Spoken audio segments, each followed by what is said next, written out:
இன்னைக்கு நம்ம வீடியோல சண்முகப்பிரிய இயக்கத்துல வந்திருக்கிற லவ் மேரேஜ் படத்தோட ரிவ்யூ தான் பார்க்க போறோம். இந்த படம் 30 வயசு கடந்த திருமணம் ஆகாத இளைஞரோட ஏக்கத்தை சொல்ற படம் தான். உண்மையிலேயே நீங்க குடும்ப சூழ்நிலை காரணமா திருமணம் ஆகாம இருக்கீங்களா, இன்னும் அந்த வயசு கடந்தும் இந்த படம் பாருங்க, கண்டிப்பா உங்களுக்கு ஒரு ஆறுதலா இருக்கும். வாங்க படத்தோட ரிவ்யூக்கு போலாம்.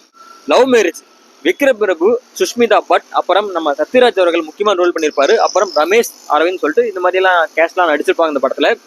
இந்த படம் ஒரு திருமணமாகாத இளைஞர் ஊர்ல எவ்வளவு அசிங்கப்படுறாரு, எவ்வளவு வேதனைப்படுறாரு, அதெல்லாம் தாங்கிக்கிட்டு கடைசியில் எப்படி திருமணம் பண்றாருன்னு இந்த படத்தை சூப்பரா சொல்லியிருப்பாங்க.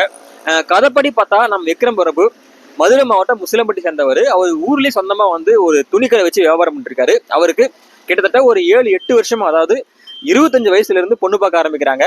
ஏதோ ஒரு காரணம், ஒண்ணு அவருக்கு பிடிக்காம போகலாம், இல்ல ஏதோ ஜாதகம் செட் ஆகாம போகலாம் சொல்லிட்டு இப்படியே ஒரு 7 வருஷம் தள்ளி போயிடுது. அவருக்கு 33 ஆயிடுது. அப்பயும் பொண்ணு கிடைக்கல. ஃபர்ஸ்ட் ஆரம்பத்துல அவங்க கேஸ்ட்லயே பாக்குறாங்க. சரி வேற வழியே இல்லாம சொல்லிட்டு வேற கேஸ்ட்ல பார்க்க ஆரம்பிக்கிறாங்க. அந்த கேஸ்ட்ல இருக்க பொண்ணு வந்து ஈரோடு மாவட்டம் கோபிச்செட்டிப்பாளையம். சரி என்ன பண்றது, பையனுக்கு வயசாயிட்டே போகுது, 33 ஆயிடுச்சு, ஏதோ ஒரு கேஸ்ட்ல பண்ணி வைக்கலாம்னு சொல்லிட்டு பேரண்ட்ஸ் வந்து பொண்ணு பாக்குறதுக்காக ஈரோடு மாவட்டம் கோபிச்செட்டிப்பாளையம் போறாங்க. அங்க போயிட்டு பொண்ணு பார்த்து பிடிச்சிருது. சரி அடுத்து நம்ம நெக்ஸ்ட் பேசிக்கலாம் சொல்லிட்டு கிளம்பும் போது வண்டி பிரேக் டவுன் ஆயிடுது. அதாவது நம்ம விக்ரம் பிரபு ஃபேமிலி எல்லாருமே பொண்ணு வீட்டுல இருந்து கோபிச்செட்டிப்பாளையத்துல இருந்து கிளம்பும் போது அந்த பஸ் வந்து பிரேக் ஆயிடுது. இன்னைக்கு ரெடி பண்ண முடியாது, நாளைக்கு தான் பண்ண முடியும், இன்னைக்கு ஒரு நைட் மட்டும் ஸ்டே பண்ணிக்க சொல்றாங்க பொண்ணு வீட்டிலே. சரின்னு ஸ்டே பண்றாங்க. அன்னைக்குன்னு பார்த்து நம்ம மோடி அவர்கள் இந்தியா ஃபுல்லா லாக்டவுன் போறாரு. அதாவது அந்த படம் அந்த சமயம் வந்து 2020 அந்த பீரியட்ல தான் படத்தை காட்டுவாங்க.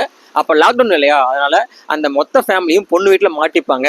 3 வாரம் இங்கே தான் இருக்க போறோம், அதான் பையனுக்கு பொண்ணு பிடிச்சிச்சுல, நிச்சயம் பண்ணலாம் சொல்லிட்டு நிச்சயம் பண்ணிடுவாங்க. ஆனா இங்க ஒரு ட்விஸ்ட், பொண்ணுக்கு பையன் மேல விருப்பம் இல்லை. ஏன் விருப்பம் இல்லைனா, அந்த பொண்ணு ஏற்கனவே ஒரு பையனை விரும்புது. இந்த விஷயம் எப்படியே நம்ம ஹீரோக்கு தெரிஞ்சிடும். தெரிஞ்சு ரொம்ப ஃபீல் பண்ணுவாரு. திடீர்னு பார்த்தா ஒரு நாள் நைட்டு தூங்கி எந்திரிச்சு பார்ப்பாங்க, அந்த பொண்ணு ஓடி போயிடும். அதாவது அந்த பொண்ணு விரும்புற பையன் கூட விக்ரம் பிரபு பயங்கரமா அப்செட் ஆயிடுவாரு. அப்பயே அவங்களால அவங்க ஊருக்கு போக முடியாது. ஏன்னா கிட்டத்தட்ட ஒரு 3 வாரம் கண்டினியூஸ் லாக்டவுன் இல்லையா, அப்பயே வேற வழியே இல்லாம பல்ல கடிச்சு பொண்ணு வீட்டுல இருப்பாங்க. அந்த கேப்ல தான் அந்த ஓடி போன பொண்ணு இருக்குல்ல, விக்ரம் பிரபு அலைன்ஸ் பார்த்த பொண்ணு, அந்த பொண்ணோட தங்கச்சி வந்து ஏதோ ஒரு வழியா விக்ரம் பிரபு ஆசைப்படும், விக்ரம் பிரபு பிடிச்சி போயிடும். ஆனா அங்க ஒரு ட்விஸ்ட் நடக்கும். என்னன்னா, விக்ரம் பிரபு பார்த்த பொண்ணோட தங்கச்சி இருக்குல்ல, நான் வந்து இன்னும் லைஃப்ல செட்டில் ஆக 3 வருஷம் ஆகும், ஃபேமிலி நிறைய ஃபினான்சியல் இஷ்யூ இருக்கு, 3 வருஷம் வெயிட் பண்றேன்னு சொல்லுவோம் விக்ரம் பிரபு விரும்புற அந்த 2வது பொண்ணு. ஆனா விக்ரம் பிரபு இல்ல, எனக்கு அது வரைக்கும் டைம் இல்லை, வயசாயிட்டே போகுது, நான் வேற பொண்ணை பாத்துக்கிறேன்னு சொல்லிட்டு அவரும் வீட்டை விட்டு கிளம்பிடுவாரு. ஆனா அவர் மனசுக்குள்ள அந்த 2வது பொண்ணு மேல ஒரு ஆசை இருக்கும். ஆனா போனவரு திரும்ப வருவாரு. அவங்க அப்பா அம்மா எல்லாருமே போயிடுவாங்க, ஆனா அவர் மட்டும் திரும்ப வருவாரு. திரும்பவும் அந்த பொண்ணு பார்த்து, சரி என் மனசுல வந்து உன் மேல ஆசையை அதிகமாக்கிட்டேன், கண்டிப்பா உனக்காக 3 வருஷம் வெயிட் பண்றேன்னு சொல்லிட்டு வெயிட் பண்ணி 3 வருஷம் கழிச்சு அந்த ஃபர்ஸ்ட் அலைன்ஸ் பார்த்த பொண்ணோட தங்கச்சி இருக்குல்ல, அந்த பொண்ணு தான் 3 வருஷம் கழிச்சு கல்யாணம் பண்ணிப்பாரு. அதுக்கு அவர் 3 வருஷம் வெயிட் பண்ணுவாரு. அதாவது கிட்டத்தட்ட ஒரு 36 வயசுல அவருக்கு மேரேஜ் ஆகும். 33 வயசுல ஒரு பொண்ணு பார்க்க போறாங்க. அந்த பொண்ணு ஓடி போச்சு. அந்த வீட்டை விட்டு வெளியே வர முடியல, ஏன்னா லாக்டவுன் போட்டுறாங்க இல்லையா. உசிலம்பட்டில இருந்து கோபிச்செட்டிப்பாளையம் வராங்க, அங்க வந்து தங்குறாங்க. 3 வாரம் வெளியே போக முடியாத சூழ்நிலை, பொண்ணு ஓடி போச்சு. அந்த மாப்பிள்ளையுடைய மைண்ட் செட் எப்படி இருக்கும் பாருங்க. அந்த விஷயத்தெல்லாம் இந்த படத்தோட இயக்குனர் சூப்பரா கொடுத்துருப்பாங்க. என்ன ஒண்ணு, அவருக்கு திருமணம் ஆகும் போது படத்துல 36 வயசு.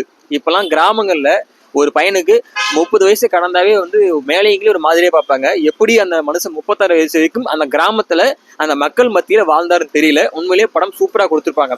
லவ் மேரேஜ், திருமணமாகாத இளைஞர்கள், அந்த வயசு தாண்டியும் கஷ்டப்படுற இளைஞர்கள், குடும்ப சூழ்நிலை காரணமா இந்த படம் பாருங்க, உங்களுக்கு ஒரு ஆறுதலா இருக்கும். ஏற்கனவே லவ் மேரேஜ் படம் பார்த்துருந்தா உங்களுடைய கருத்துக்களை கீழே மறக்காம கவுண்ட் பண்ணுங்க. படம் பார்க்காதங்க ஒரு டைம் பார்க்கலாம், கண்டிப்பா ஃபேமிலியோட ஒரு டைம் பார்க்கலாம். வாட்சபிள் மூவி தான். இது மாதிரியான வீடியோக்கள் தொடர்ந்து பார்க்கணும்னா நம்ம சேனலை மறக்காம சப்ஸ்கிரைப் பண்ணுங்க.